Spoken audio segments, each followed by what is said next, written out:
At Arizona State University, we've made online education better, smarter, and more personalized so you can go further in your aspiring field. I decided to pursue medicine once I realized that ASU did have the online program for biological sciences. You're still required to learn the same curriculum. You're still being tested on the same content that anyone would be tested on in person. The comprehensiveness of the program prepared me so well for medical school.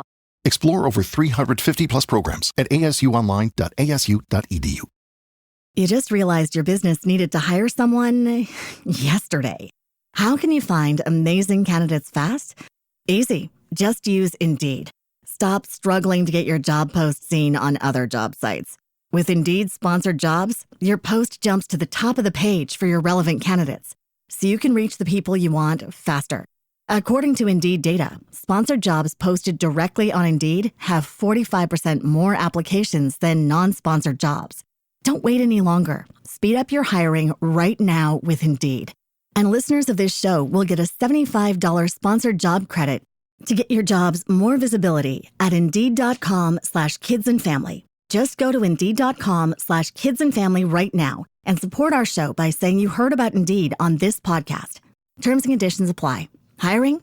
Indeed is all you need. Okay, let's dive right into it. We're opening up a really ancient text today. Yeah, fascinating one. Specifically, we're looking at Ezra Chapter 4. Think of it like a historical snapshot, a case study almost, of what happens when God's people actually start building something important. Exactly. And our sources, well, it's the biblical text itself, primarily.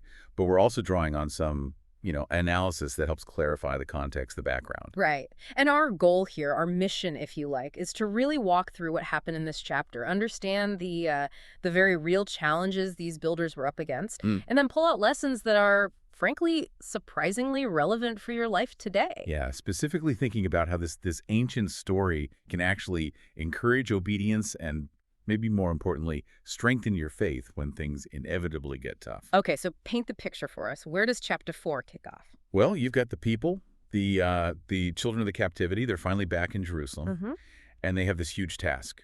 The temple? Rebuilding the temple of the Lord. I mean, it's this moment of incredible hope, real purpose, a fresh start after exile. You can almost feel the energy, can't you? They're back home, they're getting their hands dirty, laying foundations for this, central place of worship. Absolutely. But then, almost immediately, opposition, it just pops up. Yeah, the text calls them the adversaries of Judah and Benjamin. Who are these guys exactly? Good question. The sources suggest these weren't, the original inhabitants who were always there. These were likely people groups settled in the region earlier during the Assyrian exile. Okay. And they approached the builders with an offer. An offer which sounds pretty good, on the surface anyway. It does. They basically say, hey, let us build with you. We seek your God, just like you do. They even claim they've been sacrificing a god since the time of King Esarhaddon. Okay, hold on. So they're presenting themselves as fellow worshipers, wanting to join in this sacred project. Sounds like a potential alliance. What do the leaders, Zerubbabel and Jeshua, do? This is key. They show remarkable discernment. It's not just a polite no thanks. Right. They give a really specific refusal. They say, and I'm paraphrasing slightly, you have no part with us in building a house for our God.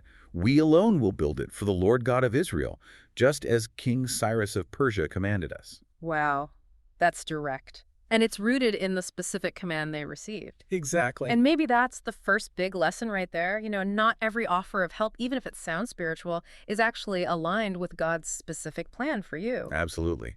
Accepting the wrong kind of help or help with the wrong motives can actually derail the whole thing. Discernment is crucial. You have to guard the purpose God gave you. Yeah. And what happens next is telling.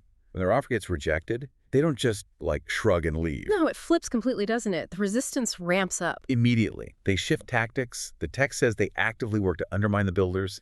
They weaken the hands of the people, trouble them in building. Weaken their hands. That sounds like discouragement, maybe sabotage. Could be both. Yeah. And it gets more sophisticated. They hired counselors against them to frustrate their purpose. Hired counselors? That sounds almost like legal maneuvering, bureaucratic warfare. That's a good way to put it. It wasn't just physical obstruction. It was a calculated campaign on multiple fronts. And it wasn't short-lived either. How long did this go on? The text says this opposition lasted through Cyrus's entire reign and continued right into the reign of King Darius.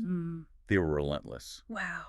Persistent. And they didn't just stay local, did they? They went higher up. Oh, yeah. They took it straight to the top, engaging in, serious lobbying, sending formal letters of accusation to the Persian kings. Okay. There's a mention of an accusation during the reign of Ahasuerus, and then later, under King Artaxerxes, a really detailed letter. This one's sent by big names, Rehum the Chancellor, Shimshai the Scribe. Official channel. Very official. And interestingly, the letter was written and interpreted in the Syrian tongue. Syrian tongue. Aramaic. Exactly. Aramaic was the sort of lingua franca, the administrative language of the Persian Empire. So this wasn't just some local spat. This was plugged into the whole imperial system. Precisely. Which made their strategy very effective at hitting the builders politically and legally. So what did this big official Aramaic letter actually accuse them of? It was clever, really. Yeah. False claims wrapped in a cloak of loyalty to the king. They accused the Jews of rebuilding a rebellious and bad city. Rebellious and bad. Strong words. Yeah. And specifically, they alleged the Jews were setting up walls and foundations so they could stop paying taxes, the toll, tribute, and custom owed to the empire. Always follow the money. They framed it as protecting the king's revenue. And the king's honor. They even claimed, we eat the salt of the palace, meaning they were loyal servants, and they couldn't just stand by and see the king dishonored like this. Wow, that's quite the spin. Did they offer any proof? They urged the king to check the official records, the archives. They were banking on Jerusalem's known history of, past conflicts and sedition against previous empires. Using past history, maybe twisted a bit, to start present progress. So what did King Artaxerxes do? Did he buy it? He took it very seriously. He ordered a search of the records, and the records did confirm that historically Jerusalem had been a place of insurrection and rebellion against kings. Ouch. So based on that confirmation of the city's past, what was his command? He sent a decree straight back to Rehum and Shimshai. The order was clear. Stop the work immediately. Use force if you have to. Just like that. Just like that. Stop it until he gave a different command, and he added a warning. Something like, make sure you do this. Why should this damage grow and hurt the kings? His main concern was stability and revenue. And the result on the ground in Jerusalem? Immediate.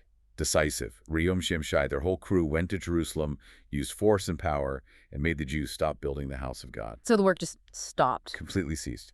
The text is specific. It stopped until the second year of the reign of King Darius. That's a significant pause. Years, likely.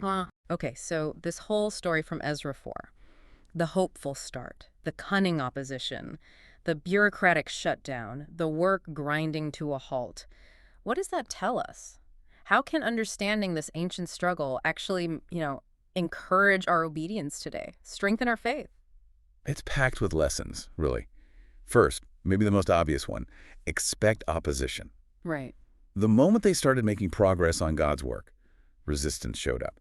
So when you step out to do what God's called you to, don't be shocked by pushback. Yeah, it's almost a sign you're doing something right. It often is. Encountering resistance doesn't necessarily mean you're wrong. It might mean you're hitting a nerve, doing something that matters in the spiritual realm. Understanding that reframes the whole experience, doesn't it? It strengthens faith, because you see struggle as part of the process, not a sign of failure. That's a huge shift in perspective. Opposition isn't a red flag to stop. Maybe it's a green flag saying, keep going, this is important. Exactly. Second lesson, notice the tactic of discouragement. The adversaries didn't just, attack with swords. They used sophisticated stuff. Legal challenges, lobbying, false accusations, bureaucratic delays through those official channels. The Aramaic letters. Right. And spiritual resistance often comes at you subtly, doesn't it? Yeah. It comes as emotional fatigue, frustrating roadblocks, confusing conflicts, maybe lies or rumors spreading. Things designed to just wear you down. Precisely. Recognizing these as tactics, not just random bad luck, helps you guard against them. Prayer, community, staying focused. Yeah. It helps you resist that drain on your obedience. Okay, so expect opposition. Recognize discouragement tactics. Yeah. What else? Third, delays are not defeats. This is huge. Yeah, the work stopped for years. Imagine how they felt. The disappointment, the confusion. Did we hear God wrong? But it wasn't the end of the story for the temple. It would start again. Right. And that's vital for your faith, too. When your progress stalls, when you face setbacks, when things just aren't moving, it doesn't mean God has ditched his plan for you. It's just a pause. It can be part of the process. A pause season where God might be working behind the scenes or maybe teaching you something. Holding on to the vision during those delays, well, that requires faith, and it builds faith. That's really encouraging for those waiting times. Okay, one more. Yes. Finally, look at the leaders. Stay focused. Zerubbabel and Jeshua refused that initial offer of help because it wasn't aligned with the specific command they got from God via Cyrus. They stuck to their assignment. Exactly. They stayed rooted in what they were called to do. For you, obedience often means staying focused on your specific assignment from God. Don't get sidetracked by tempting, but compromising, offers of help, or distracted by accusations or opposition trying to pull you off course. That single-minded focus is obedience. It really is. So, putting it all together, this isn't just some dusty old story. It's like a playbook for navigating resistance in our own lives. Yeah, definitely. Understanding that opposition is normal, that discouragement is a tactic, that delays aren't final, and that staying focused is key. It equips you, doesn't it? It helps you stand firm, stay obedient, and actually let your faith grow stronger through the hard stuff. It turns the struggle from something that defeats you into something that shapes you. Part of the journey. Absolutely.